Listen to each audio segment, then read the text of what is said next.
Wait! Guys! It's a trap! Retreat!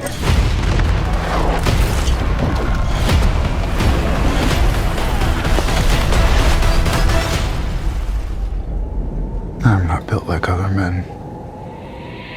Napoleon. Alright, so Napoleon is a movie directed by Ridley Scott, starring Joaquin Phoenix. This is a return to Joaquin Phoenix and Ridley Scott from the Gladiator days.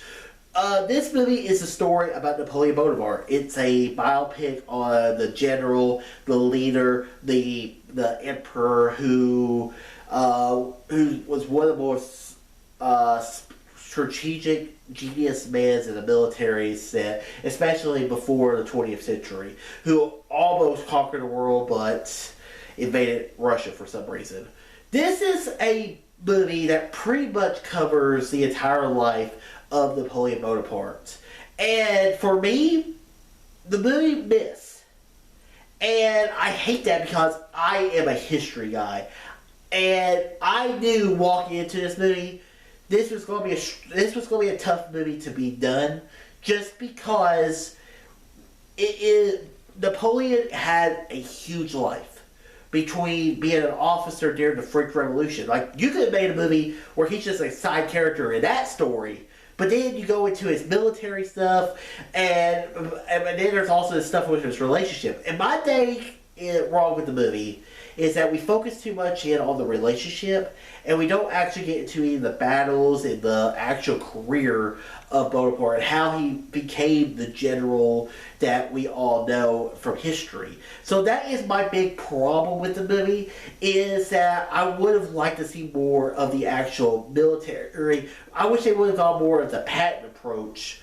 If you've ever seen the 1969 movie or 1970 movie Patton, by that stars George C. Scott, where they completely go into the character. That's what I wish Ridley Scott would have done with Napoleon.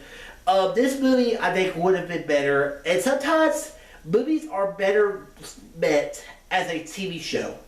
And I think this would have been a great miniseries. Think like Paul Giamatti from John Adams, but with Joaquin Phoenix, and we cover the entire life of Napoleon Bonaparte. I think that would have better served. I have heard that Apple is going to be releasing the director's cut of Napoleon in January, so maybe like other Ridley Scott movies, like Kingdom of Heaven, maybe the director's cut saves the movie, makes it even better to watch. But as of right now, I did not really enjoy watching this movie in the theaters. Some of the sets, the last act of the movie, I will say, was really cool because we're getting right into the Battle of Waterloo. It's like, you're like, really great stuff. And when they focus in on the battles, it was great. But the relationship drama, it just wasn't for me, that part of it. But overall, I still enjoyed the movie. I still recommend checking it out. It's an original movie out in theaters. Check it out now, guys. So, guys, I'm going to give Napoleon a C+. So, guys, have you seen Napoleon? What are your thoughts? Comment below. Let me know. And, guys, if you like this video, click thumbs up button, subscribe to see more, and tell your friends about Easy Nation. All to you.